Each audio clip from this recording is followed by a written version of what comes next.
Okay, this is for the TECLAST M16 connecting the HDMI to television. You need to go to settings, under display, advanced, select HDMI setting and turn this on.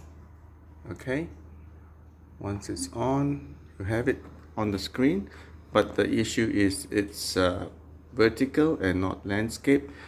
So to fix this, you need to go back to the main, bring down this tab under here, turn off the eye comfort mode, turn it off.